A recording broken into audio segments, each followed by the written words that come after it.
BTTH Kaisar Api, episode 273. Untuk melihat video selengkapnya, sahabat bisa kunjungi playlist yang telah Sabta Novel sediakan. Yuk mari, kita berimajinasi bersama dan masuk ke alur ceritanya.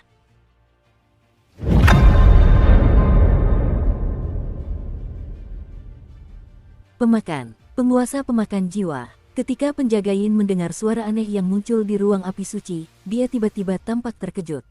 Pelindung Yin melihat tubuh Xiaoyan yang hampir layu, ternyata pulih dengan cepat, dan warna hitam aneh melekat erat di sekujur tubuh Xiaoyan.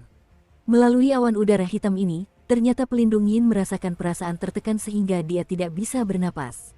Orang-orang dari klan jiwa, mengapa kalian tidak tinggal di benua Tianxing dan datang ke alam hantu kami? Meski keduanya adalah Ki Hitam, aura pemakan jiwa dan penjaga Yin berbeda. Pelindung Yin awalnya diselimuti asap hitam, tetapi setelah terluka parah oleh Xiaoyan Shengyan, saat ini ia hanya berupa tubuh jiwa yang hampir transparan, sedangkan pemakan jiwa adalah bayangan hitam. Mustahil, bukankah kau sudah jatuh, dewa pemakan jiwa, bagaimana mungkin? Pelindung Yin dalam wujud transparan tampak sangat ganas, dan serangan Xiaoyan barusan sangat tirani. Pada saat ini, hukum pelindung Yin telah jatuh dengan menyedihkan. Orang ini muridku, sudah berakhir. Sang penguasa pemakan jiwa tak banyak bicara, ia melambaikan telapak tangannya pelan, dan dengan pukulan yang tampak sederhana, energi hitam tirani tiba-tiba muncul, menyerbu untuk melindungi Yin. Pupil matanya membesar. Tidak, lari. Aku sudah mendengar tentang gengsi dan Yin Guard milik Soul Eater, dan tidak peduli apakah Soul Eater terluka parah atau karena alasan lain, mustahil bagiku untuk menghadapinya sekarang. Lagi pula, pemakan jiwa ini adalah penguasa sesungguhnya di dunia hantu, dan aku takut hanya kepala keluarga jiwa atau penguasa istana yang mampu menghadapinya. Gulu-gulu, meskipun pelindung Yin sangat cepat, bagaimana mungkin ia bisa lolos dari cengkeraman pemakan jiwa? Dalam sekejap, ia terikat pada kematian oleh energi pemakan jiwa. Guru, jangan bunuh dia. Sesaat kemudian, Xiaoyan pun kembali dendam dan berbicara perlahan. Karena orang ini mengaku sebagai pelindung bayangan, tentu saja dia punya pengaruh dan status di kalangan klan jiwa. Jadi, Xiaoyan ingin memanfaatkan ini untuk memaksanya menanyakan sesuatu. Ayo pergi. Sang pemakan jiwa mendengar kata-kata itu, tetapi ia tidak membunuhnya. Lagi pula, pelindung Yin sempurna Dosian bintang 3 ini memang tak terkalahkan, tetapi di mata sang pemakan jiwa, ia sama remehnya dengan semut, bahkan saat ini. Sumber sang pemakan jiwa telah rusak. Susu, aku benar-benar tidak menyangka kau adalah murid keempat sang pemakan jiwa. Sang pelindung Yin tidak dapat melepaskan diri dari belenggu sang pemakan jiwa setelah memeras otaknya, dan langsung menatap Xiaoyan dengan ganas. Xiaoyan tidak mengatakan sepatah kata pun, dan berjalan menuju tubuh jiwa terikat dari pelindung Yin selangkah demi selangkah. Aku seharusnya berpikir bahwa sisa-sisa alam bawah klan Xiao, di usia seperti itu, memiliki semangat juang yang tinggi, dan jiwa negeri peri, atau bahkan 3 api suci, pasti memiliki orang-orang kuat di belakang mereka.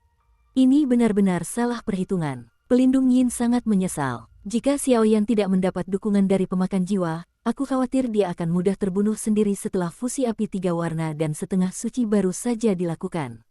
Sampai sekarang, kau boleh mengakuinya. Xiaoyan menghampiri penjaga bayangan itu, dan api suci yang menyilaukan langsung memancar keluar, lalu melilit tubuh para penjaga bayangan itu, memutus semua jalur pelariannya. Anak ini, tingkat pertumbuhannya tampaknya melebihi harapanku. Sang pemakan jiwa menatap Xiaoyan dengan tenang. Jelas, Master Soul Eater siap beraksi sekarang, tetapi Xiaoyan, yang mengandalkan perpaduan api suci, tiba-tiba mencapai kedudukan seri dengan Yin Protector. Meskipun ikatan ini diisi dengan banyak air, penekanan api suci, peningkatan ruang api suci, dan kekuatan semangat juang dan jiwa, Xiaoyan melakukannya. Dengan menggabungkan berbagai caranya, dia ternyata mampu menghadapi yang kuat tanpa bantuan Soul Eater. Terlebih lagi, Dewa Pemakan Jiwa percaya bahwa jika kekuatan Xiaoyan lebih kuat, atau jika ada lebih banyak api suci, saya khawatir pelindung Yin akan langsung jatuh di bawah serangan tadi. Metode klan jiwamu sama hina dan tak tahu malunya seperti alam bawah, kata Xiaoyan pelan. Cukup dengan memenangkan raja dan mengalahkan bandit. Meskipun pelindung Yin terikat dan tidak bisa mengerahkan kekuatan apapun, dia sama sekali tidak bermaksud takut pada Xiaoyan. Aku tidak menyangkal bahwa kalian, para ahli Dodi yang dipromosikan ke atas benua Doki di alam bawah, pernah memimpin dalam menciptakan badai berdarah di dunia besar ini. Tapi aku sangat penasaran, setelah beberapa abad, sumber ki di atas benua Doki telah habis. Bagaimana kau bisa naik pangkat menjadi Kaisar Dou? Pelindung Yin tersenyum, jelas dia tahu tentang benua Doqi. Kau tak perlu khawatir tentang hal-hal ini, tapi kekuatan klan jiwamu di benua Doqi telah kucabut, kata Xiao Yan sambil tersenyum. Potongan kecil, alam bawah telah memberi kita banyak bakat dan kekuatan keyakinan. Kau benar-benar menghancurkan salah satu benteng alam bawah kita, dan itu juga tempat kelahiran klan jiwa kita. Jika kau memberitahu kepala istana tentang ini, aku khawatir kau hanya perlu menunggu kematian. Pelindung Yin mencibir. Tidak diragukan lagi, apa yang dikatakan pelindung Yin cukup masuk akal. Ratusan ribu tahun yang lalu, terdapat banyak jenius di benua Doqi, dan banyak pembangkit tenaga listrik Dodi muncul. Di antara mereka, 8 ras kuno adalah yang paling menonjol. Namun, setelah para pembangkit tenaga Dodi ini dipromosikan menjadi Dodi, mereka menerobos ruang dan pergi ke dunia baru, sehingga meninggalkan garis keturunan Kaisar Dou. Dan ada juga 8 klan kuno di dunia 1000 besar. Di antara 8 klan kuno tersebut, tempat kelahiran klan Xiao, klan jiwa, adalah benua Doqi. Itulah sebabnya aku tidak membunuhmu, ada alasannya. Xiao Yan mendengar kata-kata itu dan tertawa pelan. Bagaimana dengan ketua aula dan ketua klan jiwa? Sang ketua pemakan jiwa sepertinya teringat sesuatu ketika mendengar kata-kata itu, tetapi ekspresinya agak tidak tepat. Hahaha, kau hanyalah seorang petarung abadi bintang 2, bisakah kau menginterogasiku? Kata pelindung Yin dengan nada meremehkan. Kalau begitu, kau benar-benar orang mulia yang lupa gelombang. Setelah Xiao Yan selesai berbicara, dia menutup matanya, dan kekuatan jiwa yang menyilaukan keluar dari tubuhnya, lalu pergi dari tubuh pelindung Yin. Crash! Kekuatan jiwa negeri dongeng Xiao Yan baru saja mengalir ke tubuh pelindung Yin, dan tiba-tiba semburan kegembiraan, kemarahan, kesedihan, kegembiraan, kesedihan, dan kemarahan membesar-besarkan dan mengganggu kemajuan Xiao Yan. Kekuatan jiwa orang ini mungkin akan mencapai negeri dongeng. Namun, kekuatan jiwanya bukan dari kultivasi, melainkan dari melahap orang lain. Xiao Yan mengendalikan kekuatan jiwanya untuk bergerak menuju pusat otak pelindung Yin. Pergilah, cobalah selidiki ingatannya, untuk mengetahui kebenaran beberapa hal. Puff. Namun, sesaat kemudian, tepat ketika Xiao Yan telah maju cukup jauh, sebuah serangan diam-diam datang langsung dari kedalaman otak pelindung bayangan, menyebar, lalu menyerang otak Xiao Yan dengan momentum guntur. Dan pergilah. Melalui serangan jiwa yang sangat tersembunyi ini, Xiao Yan terkejut, seolah-olah dia sedang berada di bawah ancaman mematikan. Serangan jiwa. Tidak bagus. Melihat ini, Xiao Yan buru-buru menarik kembali kekuatan jiwa yang telah mengalir ke tubuh pelindung Yin, dan mencoba melawan, tetapi jelas sudah terlambat. Metode kerahasiaan klan jiwa ini benar-benar hebat. Tepat ketika Xiao Yan menghadapi musuh besar, energi hantu agung di tubuh pemakan jiwa langsung dan dengan mudah menghapus sentuhan serangan jiwa itu. Bang bang bang. Namun, sesaat kemudian, tubuh jiwa pelindung Yin tiba-tiba membengkak, lalu tiba-tiba meledak di ruang api suci. Sialan, melihat pelindung Yin telah sepenuhnya berubah menjadi riak energi, menghilang sepenuhnya di ruang api suci, tinju Xiao Yan tak kuasa menahan diri untuk mengepal erat. Perkataan pelindung Yin tadi tidak diragukan lagi membuktikan bahwa klan jiwa dan benua Doqi mereka memiliki banyak asal-usul, dan saya khawatir mereka mengetahui banyak informasi, tetapi pada akhirnya, ketika Xiao Yan mengerahkan kekuatan jiwanya untuk menyelidiki ingatannya, dia diserang oleh jiwanya. Rasio kekuatan serangan jiwa mungkin sama mengerikannya dengan penguasa pemakan jiwa, dan jika penguasa pemakan jiwa tidak menembak tepat waktu pada akhirnya, saya khawatir situasi Xiao Yan akan dalam bahaya. Baru saja, Xiao Yan tidak dapat menahan diri untuk berkata ketika pelindung Yin jatuh sepenuhnya. Kepala aula klan jiwa, atau kekuatan jiwa yang diatur oleh kepala klan jiwa, adalah untuk mencegah ingatan itu dibaca oleh orang luar. Tuan pemakan jiwa tidak terlalu banyak bersembunyi. Lagi pula, kekuatan Xiao Yan telah tumbuh terlalu cepat, dan beberapa hal juga harus diberitahukan kepadanya. Kepala keluarga klan jiwa dan kepala aula. Xiao Yan sedikit bingung ketika mendengar ini. Klan jiwa dan istana jiwa pada awalnya adalah sebuah kekuatan, dan wilayah aktivitas utama klan jiwa adalah dunia manusia. Dan istana jiwa lebih seperti pasukan klan jiwa yang terdiri dari para elit klan jiwa, yang berspesialisasi dalam beberapa tindakan licik, kata sang pemakan jiwa. Jadi begitulah, sangat mirip dengan yang ada di benua Doqi. Xiao Yan mengangguk, kau harus berhati-hati. Meskipun kekuatan jiwamu baru saja terhapus olehku, identitasmu mungkin akan diketahui oleh para ahli klan jiwa. Meskipun di antara mereka, para ahli teratas terikat oleh kekuatan rahasia dan tidak dapat bertindak, masih banyak orang kuat yang bisa mengancammu. Sang penguasa pemakan jiwa memperingatkan. Ya, Xiao Yan mengangguk ringan. Ngomong-ngomong, Tuan, bagaimana kabar klan jiwa dan istana jiwa di dunia 1000 besar? Xiaoyan bertanya seolah teringat sesuatu. Kam utama klan jiwa seharusnya berada di benua Tianxing di benua Sifang Dodi. Di mana 8 klan kuno lainnya selain klan Xiao? Aku tidak tahu kabar tentang klan jiwa, tapi kekuatan kuil jiwa ini tersebar di seluruh dunia 1000 besar, dan di 7 alam, antek-antek mereka ada di mana-mana. Dan aku selalu merasa bahwa kekuatan ini tampaknya mengumpulkan bukan hanya kekuatan jiwa, tetapi juga kekuatan iman, kata Dewa Pemakan Jiwa dengan sungguh-sungguh. Kekuatan keyakinan. Xiaoyan mendengar kata-kata itu, sedikit bingung. Jangan bilang itu kamu, bahkan saat aku berada di puncak, masih ada jarak. Tapi aku tak takut memberitahumu, konon kekuatan iman adalah kunci untuk menjadi dewa. Soal rahasianya, kurasa tak seorang pun tahu, kata Dewa Pemakan Jiwa. Namun, klan Xiaomu memang berbakat. Aku ingat di perang antara langit dan bumi sebelumnya, beberapa anggota klan Xiaomu mencapai dewa perang.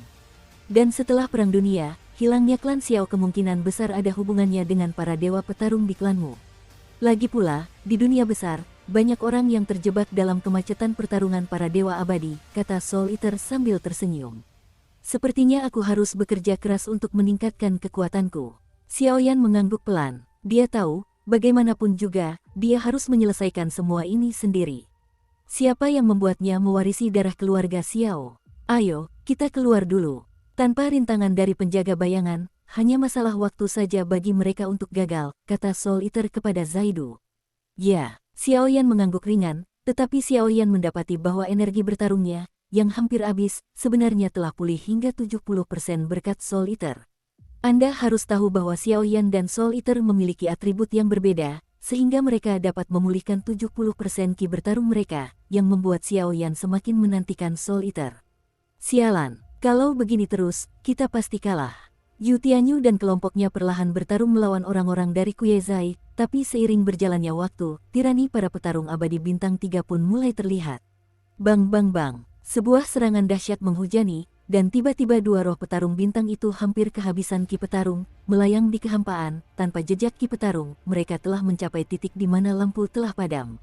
Sialan, Master Sekte, melihat ini, Rain Screen tak kuasa menahan cemberut. Mereka berdua dapat menghentikan Yeku dan Yesuang, tetapi pertempuran 3 bintang abadi milik Ye Yunxing adalah kunci untuk menentukan hasilnya.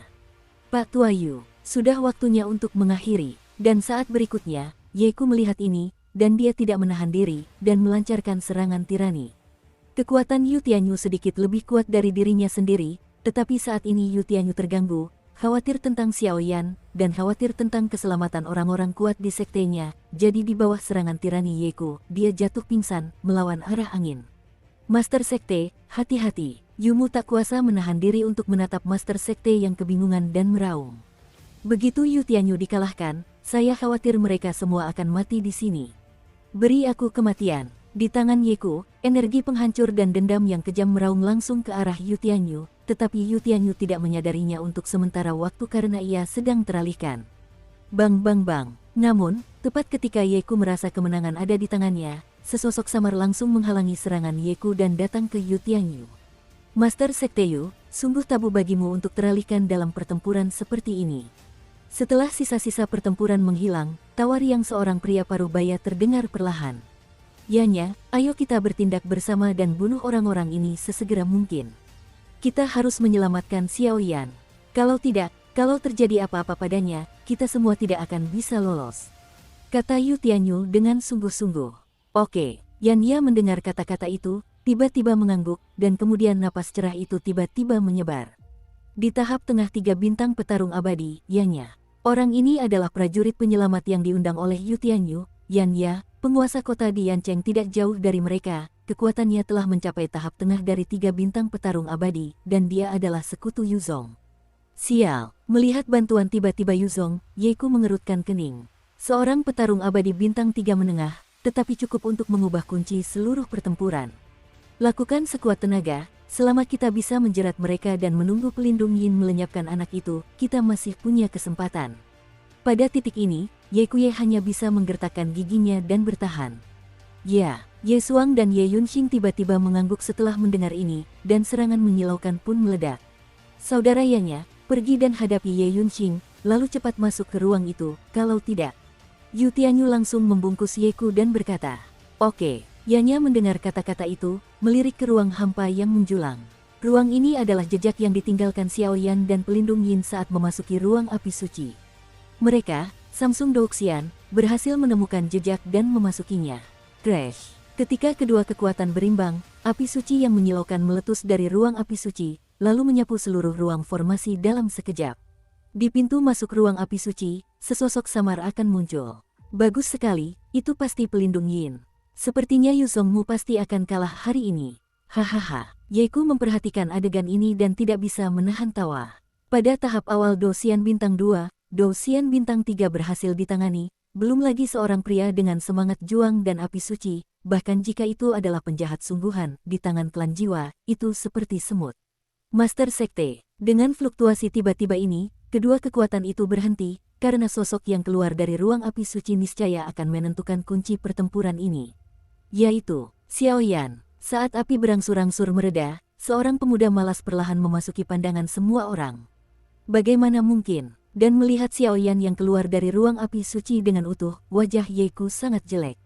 Sampai sekarang, dia tidak tahu bahwa kali ini, Drailia First Zai miliknya terisi penuh. Dan target dari set ini secara tak terduga adalah seorang anak laki-laki berbulu yang berada di tahap awal petarung abadi bintang 2. Dengan Xiaoyan yang keluar dari ruang api suci, para penonton terdiam karena semua orang yang hadir tidak dapat mempercayainya. Seorang pria yang berada di tahap awal Douxian bintang 2, tidak peduli seberapa bejatnya dia tidak akan bisa membunuh seorang Douxian yang sangat kuat bintang 3. Xiaoyan, hebat. Ketika menyadari Xiaoyan keluar dari ruang api suci, Tetua Agung Sekte Hujan Tirai Hujan tak kuasa menahan diri untuk tidak terkejut. Meskipun ia juga dipenuhi keraguan, intuisinya mengatakan bahwa orang bintang 3 yang telah menyelesaikan pertempuran abadi itu memang telah kehilangan napasnya. Bagaimana dengan pelindung Yin? Yu Tianyu bertanya lebih dulu. Jelas dia sudah menduganya, tetapi dia tidak bisa menahan diri untuk bertanya. Tidak sengaja dipukuli sampai mati. Xiaoyan baru saja keluar, menepukkan telapak tangannya, dan berkata perlahan dengan nada yang sangat datar, seolah-olah dia sedang menceritakan sesuatu yang sangat mudah. Mendengarkan kata-kata Xiaoyan, Yeku awalnya tampak tidak percaya. Lagi pula, seorang ahli Douxian bintang 2 tahap awal ingin menghancurkan seorang ahli Douxian bintang 3 yang lengkap. Zaizu. Saat berikutnya, wajah Ye Xuang berubah drastis setelah mendengar kata-kata Xiaoyan.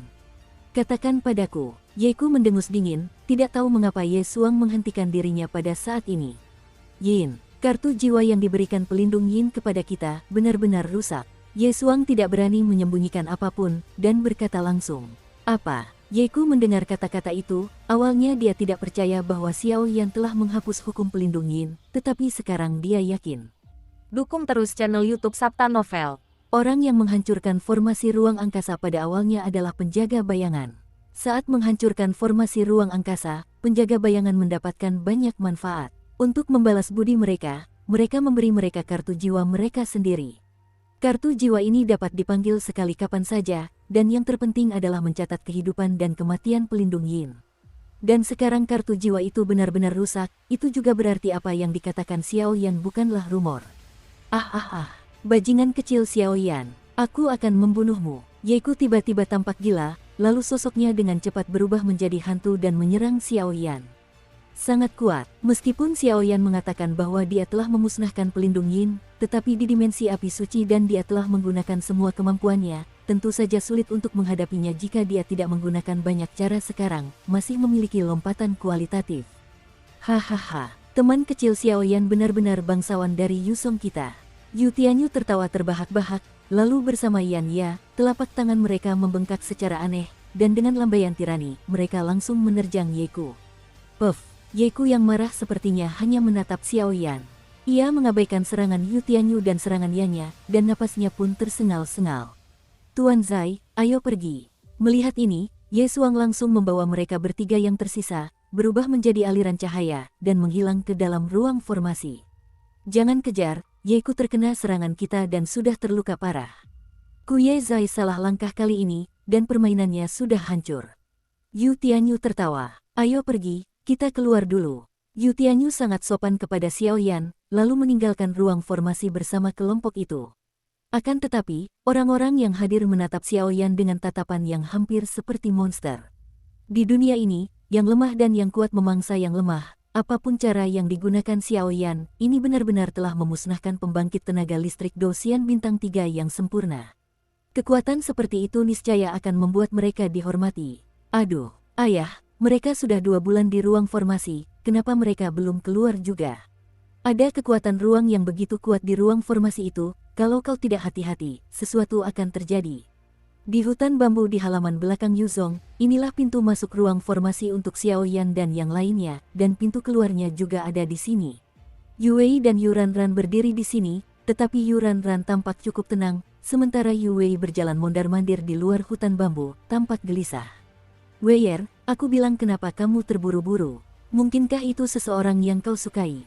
Hanya ada 2 saudara perempuan di halaman, dan Yuranran secara alami berjalan ke sisi Yue dan menceritakan beberapa rahasia kecil yang hanya diketahui oleh mereka berdua. Saudari, jangan bicara omong kosong. Aku hanya mengkhawatirkan ayah dan tetua agung. Lagi pula, pemulihan formasi ruang angkasa kali ini tidak hanya berkaitan dengan kelangsungan ekonomi keluarga kita, tetapi juga dengan kemungkinan kita bisa pergi ke Dongsu untuk berpartisipasi. Yue Xiaohe cemberut dan membela diri. Sing, aku tidak bisa memberitahumu, kata Yuranran sambil tersenyum, tetapi jiu-jiu kecil di hati Yue secara alami terlihat olehnya. Kakak, menurutmu orang seperti apa Xiao Yan itu, begitu hebat? Saat berikutnya, Yue melihat sekeliling dan mendapati tidak ada orang lain, jadi dia berbisik, rupanya orang yang awalnya berada di gua jiwa yang patah. Kejadian ini membuat Yue sangat terkesan dengan Xiao Yan. Orang ini tampaknya adalah kecing yang lebih tua dari keluarga King di kota Raja Hantu. Tapi sejujurnya, kalau dalam situasi 1 lawan 1, aku khawatir aku bukan lawannya, kata Yuranran dengan serius. Setiap orang di dunia hantu memiliki identitasnya masing-masing. Jika dia tidak memiliki identitas, dia pasti akan diperhatikan oleh dunia hantu. Dan identitas Xiao Yan tentu saja merupakan tanggung jawab kepala keluarga King, bahkan Xiao Yan sendiri. Sama sekali tidak tahu, Wang berdengung. Saat kedua wanita itu sedang berbicara, lorong ruang di hutan bambu di depan mereka tiba-tiba bergetar. Ayah, mereka kembali, seru Yue sambil menatap gerbang angkasa berwarna perak dengan mata berbinar. Hai, sahabat kecil Xiao Yan, terima kasih banyak atas perjalanan ini. Sebelum sosok itu muncul, tawa Yu Tianyulah yang pertama kali terdengar dari gerbang ruang perak. Master Sekte Yusopan, berikut ini hanya sedikit usaha. Xiao Yan tertawa. Puff. Seketika, semua orang dari Yuzong yang memasuki formasi luar angkasa muncul di hutan bambu dengan utuh, tetapi saat ini, aura para petarung abadi bintang 2 itu sangat lemah, dan Xiao Yan serta Yumu juga memiliki beberapa tanda pada mereka.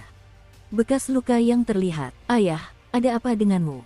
Melihat ini, Yue langsung berlari menghampiri, memegang lengan Yu Tianyu, lalu melihat sekeliling, takut ketinggalan pemeriksaan. Ayah, apakah orang-orang Kueishai masih melakukannya? Yuranran tentu saja menebak sesuatu, meskipun ayahnya tidak pernah ingin mereka terlibat dalam masalah ini. Ini Tuan Kota Yanya, Yanya. Perbaikan barisan formasi ini sepenuhnya bergantung pada Tuan Kota Yanya dan sahabat kecilnya, Xiao Yan. Kemarilah, bawa mereka turun untuk beristirahat, dan perlakukan tamu dengan cara terbaik Yuzongku. Apapun yang melanggar mereka berdua akan ditangani sesuai aturan sekte. Yu Tianyu tertawa. Hei, kalau begitu, aku tidak akan mengganggu Master Sekte Yu. Yanya selesai berbicara dan turun perlahan. Junior juga lebih hormat daripada patuh, jadi aku akan beristirahat beberapa hari dari Sekte Hujan. Setelah formasi ruang angkasa stabil, aku juga harus segera pergi ke Dongzu, kata Xiao Yan sambil tersenyum. Itu wajar, hahaha. Yu Tianyu tertawa. Begitu dia selesai berbicara, Yue segera membawa Xiao Yan untuk beristirahat. Dan malam ini, saya khawatir ini akan menjadi malam yang tidak tenang bagi Ye Cheng. Ayah, melihat Yue membawa Xiao Yan turun untuk beristirahat, setelah Yanya juga turun, sisanya adalah para elit di sekte tersebut. Yuran membuka mulutnya sedikit. Xiao Yan ini mungkin seorang tuan muda dari keluarga tirani yang datang untuk mengalami. Ingat, meskipun kamu tidak bisa berbuat baik kepada Qin dan Jin, kamu tidak boleh berbuat jahat. Lagi pula, bahkan petarung abadi bintang 3 pun telah jatuh ke tangannya, kata Yu Tianyu. Apa? Mendengar ini, Yuranran merasakan kejutan yang sangat kuat di hatinya. Dia jelas-jelas mengabaikan kekuatan seorang petarung abadi bintang 3. Bahkan dengan kepribadian yang begitu angkuh, dia tidak akan berani menantang seorang petarung abadi bintang 3. Namun, mendengarkan kata-kata ayahnya, Xiaoyan ini benar-benar menghabisi seorang petarung abadi bintang 3. Ah, itu benar-benar tua. Para pahlawan selalu muda sejak zaman dahulu, kata Tetua Agung Rain sambil tersenyum, suaranya penuh sukacita. Bagaimanapun, Yeku terluka parah dalam pemulihan ruang formasi kali ini.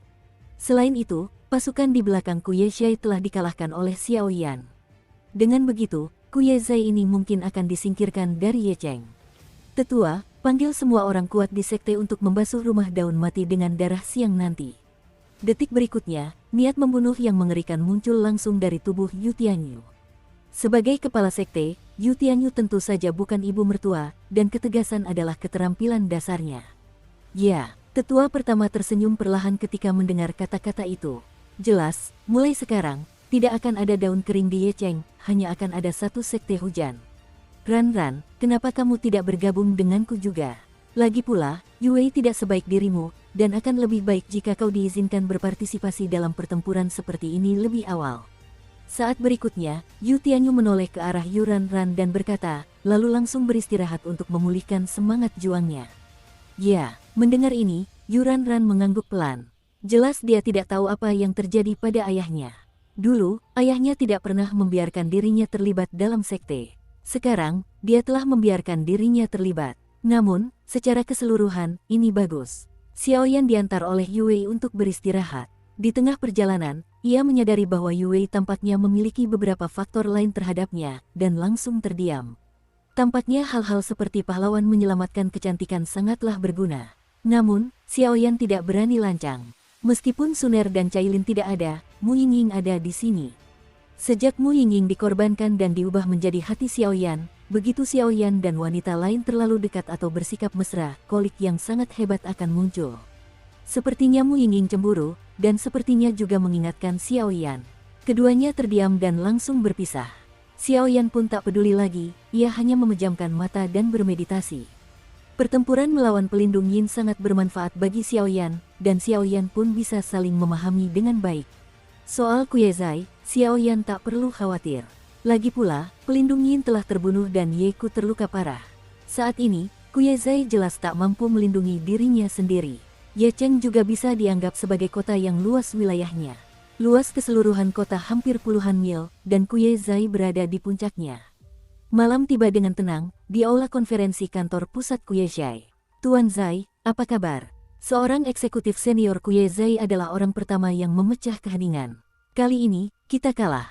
Mata Yeku berkilat sejenak, lalu perlahan menatap ke kejauhan. Kali ini, rencananya berjalan lancar, tetapi Xiaoyan muncul entah dari mana dan merencanakan seluruh rencananya dengan matang. Sungguh keji dan kasar mengatakan bahwa situasi Kuyezhai mereka saat ini sepenuhnya salah Xiaoyan. Tuan Zai, saya khawatir sekarang hanya ada pertarungan 1 lawan 1. Ye Suang yang lebih tua mengangkat alisnya, dan aura tirani menyelimutinya.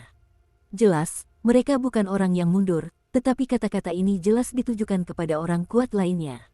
Tatapan mata Ye Suang, Ye Yunxing, dan Yeku terus berubah, seolah-olah mereka sedang berkomunikasi melalui kode tertentu. Tidak, sekarang, Tuan Zai terluka parah, dan Yusong masih memiliki Yanya, orang kuat itu. Jika kita bertarung dengan gegabah, aku khawatir Kuyezhai kita tidak akan mampu menandinginya. Ini sudah dekat, saya khawatir hanya ada kedamaian. Seorang lelaki tua lain berbicara perlahan, suaranya penuh ketidakberdayaan. Orang ini secara mengesankan adalah tetua kedua Kuyezhai, seorang petarung hebat di tahap tengah Tristar Fighting Immortals. Kami, suku Kuyezhai, telah berperang melawan mereka selama ratusan tahun, dan aku khawatir mereka tidak akan memberi kami kesempatan ini. Setelah Yeku selesai berbicara, di langit Kuyezhai yang tadinya diselimuti malam, aura tirani tiba-tiba muncul. Kalian tidak bisa lari dari mereka yang seharusnya datang. Ye Yunxing juga menggelengkan kepalanya dan berkata, jelas sejak penjaga bayangan jatuh, mereka sudah tahu akhir ceritanya. Yeku tua, keluar dan matilah. Sebuah teriakan keras terdengar langsung dari kehampaan yang gelap. Kalau begitu, kau harus meninggalkan garis keturunan demi keluarga, dan balas dendam di masa depan. Yeku tiba-tiba berdiri, lalu berkata, tetapi arah kebangkitannya justru berlawanan dengan banyak tokoh kuat di Kuyezhai. Oke, melihat ini, banyak eksekutif tingkat tinggi mengangguk, lalu menyapu siluet mereka dan langsung menuju kehampaan, menghadap para tokoh kuat dari Sekte Hujan. Di antara Sekte Hujan, ada 5 petarung abadi bintang 3 saja, tetapi Kueishai hanya memiliki 4, termasuk Yeku yang terluka parah, jadi tidak ada ketegangan dalam pertempuran ini. Master Sekte Yu, apa yang kau lakukan tengah malam begini? Tanya tetua kedua Kueishai langsung. Saya khawatir saya harus bertanya kepada tuan Anda tentang masalah ini. Yu Tianyu tampak tidak terburu-buru dan tersenyum perlahan. Di mana Tuan Zai? Saat berikutnya, kedua tetua itu tampak aneh. Karena Master Zai, Tetua Agung Ye Suang, dan Ye Yunxing, sosok mereka semua menghilang. Mereka yang menyerah, tidak mati. Pemberontak, bunuh. Aura ganas Yu Tianyu, bagaikan binatang buas, bergema langsung di kehampaan. Begitu dia selesai berbicara, Yu Tianyu, bersama Yu Tianyu dan beberapa penjaga, mengejar Yeku yang melarikan diri. Jelas, meskipun Yu Zong tidak melakukan apapun selama bertahun-tahun ini, lorong-lorong rahasia dan rute pelarian di dalam Kuei Zai telah diselidiki dengan jelas. Ayah, kita mau kemana? Ye Seng tentu saja tidak mengerti mengapa ayahnya begitu panik, tetapi napasnya sangat lemah, seolah-olah dia terluka parah. Hehe, orang tua Yu Zong, kau tidak mungkin berpikir bahwa Kuei Zai ku punya banyak cara rahasia. Setelah aku lolos kali ini, suatu hari nanti, aku akan kembali, lalu aku akan membuatmu berlutut di hadapanku. Wajah Yeku muram, dan ia berlari bersama Ye Seng langsung ke lorong gelap itu. Ayo bergerak, Yeku, Ye Suang, dan Ye Yunxing maju secara terpisah. Mereka adalah faksi tempur utama Kuei Zai. Sementara itu, kekuatan-kekuatan lain, meskipun ada beberapa kontradiksi dengan Yu Zong, mereka menganjurkan perdamaian. Puff, dengan suara keras, mereka berdua langsung membuka pintu masuk lorong rahasia itu, lalu berlari keluar. Di Dry Leaf Zai, mereka diam-diam menggali banyak lorong rahasia. Banyak transaksi kotor dilakukan di lorong-lorong rahasia tersebut, dan lorong-lorong rahasia tersebut terhubung ke tempat-tempat di luar Yecheng. Senger, ayo pergi. Jalan rahasia itu berputar-putar, Yeku pertama-tama mengantar Ye Seng ke atas, tetapi setelah melihat Ye Seng keluar, dia tetap tidak bergerak dan tidak bisa menahan diri untuk berbicara. Tuan Ye Zai, jaga diri. Detik berikutnya, sosok Yeku muncul, menggantung di lorong rahasia, namun sebuah suara familiar terdengar di telinganya. Yu Tianyu. Yeku melirik dengan ganas, tetapi mendapati bahwa Ye Suang dan Ye Yunxing semuanya ditangkap di depan mereka. Aku tidak pernah membayangkan bahwa Ying Mingyi milik Yeku akan berada di tanganmu. Yeku tertawa, ki bertarungnya berkembang pesat di tubuhnya. Ledakan dirimu sendiri, kamu tidak punya kesempatan ini. Mari kita beri orang-orang Yecheng penjelasan. Yu Tianyu menamparnya dengan telapak tangan, dan Yeku langsung memuntahkan seteguk darah, dan tidak ada gerakan lain. Singkirkan, Yu Tianyu tertawa. Sampai saat ini, Zai daun kering ini sudah benar-benar berakhir. Karena pertempuran dengan pelindung Yin sangat membantu Xiao Yan, sejak Xiao Yan kembali dari ruang formasi, dia telah mundur dan menyadari, dan kesadaran ini, 10 hari, berlalu dengan cepat. Dalam 10 hari ini, Ye Cheng telah banyak berubah. Pertama-tama, Yu Zong mengumumkan dimulainya kembali penggunaan formasi teleportasi luar angkasa. Selain rasio kedekatannya dengan Dongzu, jumlah orang yang membeli formasi luar angkasa di Ye Cheng meningkat tajam. Meskipun ini merupakan keuntungan besar, hal itu juga membuat seluruh Yu Zong sangat sibuk. Dan kemudian ada Kuei Zai. Semua pejabat tinggi Kuei Zai mencoba berkolusi dengan orang-orang dari kekuatan lain untuk menghancurkan formasi teleportasi luar angkasa, dan mereka melakukan beberapa hal kotor. Pasukan yang dipimpin oleh Yeku dan beberapa lainnya semuanya terbunuh di Yecheng di depan umum, dan meskipun orang-orang kuat lainnya di Kuei Zai mengatakan bahwa kejahatan mereka tidak menyebabkan kematian, mereka juga meninggalkan Yecheng satu persatu. Karena mereka tahu bahwa meskipun Yu Zong tidak membunuh mereka, dia pasti akan menyimpan dendam di hatinya, jadi lebih baik pergi. Ye Cheng saat ini dapat dikatakan sebagai satu-satunya anggota keluarga Yu Zong. Wow, mengapa Xiao Yan ini belum keluar? Ibu mertua seorang pria besar. Masih ada 2 bulan lagi sebelum mencapai rasio Dongzu. Butuh waktu sebulan lagi untuk menaiki formasi luar angkasa. Di pavilion yang sunyi, Yu Wei tak kuasa menahan diri untuk mengeluh. Akan tetapi, bagaimanapun juga, ketika Yu Wei mengetahui dari saudara perempuannya bahwa Xiao Yan benar-benar menggunakan kekuatan Douxian Bintang 2 pada tahap awal untuk melenyapkan Douxian Bintang 3 yang menghalangi Yu Zong mereka memperbaiki formasi ruang angkasa, dia tidak dapat menahan diri untuk tidak berkata apa-apa. Ini terlalu kuat, Weier, jangan khawatir, semua urusan Ye Cheng sudah beres. Selama Xiao Yan meninggalkan Bea Cukai, kita bisa membawa formasi ruang angkasa ke Dongzu. Yu Ranran tersenyum. Yuran tahu bahwa kali ini kedua putrinya pergi ke Dongsubi, itu hanya sekedar untuk mencari pengalaman. Dongsubi adalah tempat berkumpulnya banyak sekali talenta, bahkan kekuatan Yuran saat ini di tahap akhir Two Star Fighting Immortals agak sulit. Ya, setelah kedua gadis itu selesai berbicara, mereka perlahan kembali ke kamar masing-masing. Penggabungan api suci 3 warna dan setengah, efek sampingnya sungguh tidak kecil. Tapi sungguh beruntung bisa menyeretnya ke bawah. Sekarang, aku telah sepenuhnya menguasai kekuatan Dosian bintang 2 tahap awalku, dan kekuatanku bahkan meningkat. Di kamar tempat Xiao Yan beristirahat, ia menghela napas, membuka matanya, dan berkata. Xiao Yan tahu bahwa pada saat krisis, jika bukan karena tuannya, Soul Eater, yang membantunya, saya khawatir itu akan sangat berbahaya. Sekarang kamu sudah siap, ayo berangkat. Dongsu, akan ada tempat yang bagus untuk pelatihan. Setelah Dongsu adalah rasio 4 benua, ketika kau kembali dari dunia hantu, aku khawatir kekuatanmu akan mengalami perubahan yang mengguncang bumi.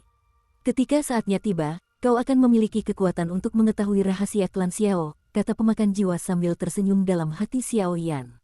Aku juga menantikannya. Xiao Yan juga tertawa. Di awal pertempuran Suantian Santian, Xiao Yan buru-buru datang ke dunia hantu. Jika dia kembali kali ini, dia mungkin harus kembali ke Suantian dan minum-minum dengan banyak saudara dan saudari. Fan, cerit, Xiao Yan bangkit, membereskan barang-barangnya, dan membuka pintu pelan-pelan. Tuan Xiao Yan, apakah Anda sedang keluar? Xiao Yan baru saja membuka pintu dan tiba-tiba melihat sosok yang dikenalnya. Tirai hujan milik Tetua Agung Sekte Hujan. Sejak Yuzong menghancurkan Kuyeshai, Yu Tianyu langsung memindahkan ketua-tetua yang bertugas menjaga formasi teleportasi ruang angkasa untuk menjaga Xiao Yan setelah mengetahui bahwa Xiao Yan telah mundur dan bermeditasi. Lagi pula, Xiao Yan mampu melenyapkan Sansing Dosian, dan latar belakang kekuatannya jelas tidak sederhana. Yu Tianyu tidak akan berani membuat masalah lagi di sini. Penatua, melihat ini, Xiao Yan merasa sedikit ragu dan bergegas. Haha, Tuan Xiao Yan baik-baik saja, kata tetua pertama, Rain Curtain, sambil tersenyum. Karena Tuan sudah meninggalkan Bea Cukai, mari kita berangkat. Dua nona tertua dan ketua sekte sedang menunggumu. Setelah beberapa saat, tetua pertama angkat bicara. Oke, Xiao Yan langsung setuju, dan di bawah pimpinan tirai hujan, dia pergi ke Aula Yuzong. Hehe, aura sahabat kecil Xiao Yan sepertinya meningkat pesat. Yu Tianyu mendengar kabar kepergian Xiao Yan, jadi ia meletakkan barang-barangnya yang lain dan bergegas kembali. Master Sekte Yu memenangkan hadiah, itu hanya kebetulan. Xiao Yan tersenyum. Kali ini, Dongsu dipenuhi orang-orang jenius, dan kedua putriku juga akan pergi bersama. Kuharap Xiao Yan akan menjagamu saat itu, kata Yu Tianyu sambil tersenyum. Setelah berbicara tentang beberapa pil perak yang sangat indah, ia muncul di aula. Tidak perlu, aku akan mengurus kedua nona muda itu. Xiao Yan meliriknya dan menyadari bahwa barang-barang itu tidak berguna baginya sekarang, jadi dia segera berbicara. Kalau begitu, ayo pergi. Yuran mengangguk sedikit. Ya, ayah, ayo pergi, kata Yue dengan mata berkaca-kaca menatap Yu Tianyu. Pergi. Yu Tianyu dan Tetua Agung melambaikan tangan mereka dengan lembut. Tuan Xiao Yan, ikutlah denganku. Yuran memimpin, dan kedua wanita dan satu pria itu langsung menuju halaman belakang. Dia di sini lagi. Setelah beberapa saat, Yuran membawa Xiao Yan dan Yue ke gerbang perak yang telah memasuki formasi ruang perbaikan, dan Xiao Yan tidak bisa menahan diri untuk bertanya. Ini bukan hanya tempat untuk memperbaiki formasi, tapi juga bisa langsung dimasuki. Formasi ruang angkasa baru saja dibuka, dan ada terlalu banyak orang di luar. Kita bisa masuk langsung dari sini, dan kita juga bisa menghindari beberapa inspeksi yang tidak perlu, kata Yuran. Aku mengerti. Xiao Yan mengangguk perlahan. Yue, keluarkan barang-barang itu. Sesaat kemudian, Yuran berkata dengan penuh kasih sayang. Oke. Yue mendengar kata-kata itu, sebuah gulungan perak perlahan muncul di atas tangan giok yang indah itu. Saat gulungan perak pertama kali muncul, Xiao Yan merasakan kekuatan luar angkasa yang sangat dahsyat. Ayo kita lanjutkan dan bicarakan tentang gelombang. Melihat gulungan perak muncul, Yuran memimpin dan tiba-tiba menyapu ke gerbang luar angkasa. Ketiga sosok itu muncul dalam formasi luar angkasa pada saat berikutnya. Silakan. Yuran baru saja datang ke formasi teleportasi luar angkasa dan berkata kepada Yue. Crash. Tepat ketika Xiao Yan kebingungan, gulungan perak di tangan Yue langsung berubah menjadi aliran cahaya, lalu membesar dengan cepat di pupil mereka bertiga, lalu sebuah bangunan perak berukuran 100 meter muncul di hadapan semua orang. Ini, Xiaoyan tidak dapat menahan diri untuk berkata. Ini adalah pesawat luar angkasa. Dengannya, kita dapat menghindari banyak ancaman dalam formasi teleportasi luar angkasa, dan kecepatannya sangat tinggi, yang dapat mempersingkat banyak waktu. Yuranran menjelaskan kepada Xiaoyan sambil menatap raksasa di depannya. Mendengar ini, Xiaoyan merasa sedikit takjub. Sebesar itu, hanya dengan melihat banyaknya rumah kayu di pesawat ruang angkasa, ia bisa menampung ratusan orang. Saat ini, ia hanya digunakan untuk menampung mereka bertiga, sungguh mewah. Tuan Xiaoyan, tolong. Detik berikutnya, seberkas cahaya perak langsung menyinari pesawat ruang angkasa itu, tampaknya mengenai pesawat ruang angkasa kendali, dan tiba-tiba Yuran berkata sambil tersenyum. Ayo pergi. Melihat ini, Xiaoyan mengangguk, lalu ketiga sosok itu memasuki pesawat ruang angkasa satu demi satu. Saat ini, berarti perjalanan ke Dongsu resmi dimulai. Meskipun Xiaoyan diam-diam merasa bahwa perjalanan ke dunia hantu ini pasti tidak akan mudah, tetapi keinginan untuk menjadi lebih kuat juga menyelimuti hatinya, dan dia tidak bisa tidak menantikan rasio Dongsu.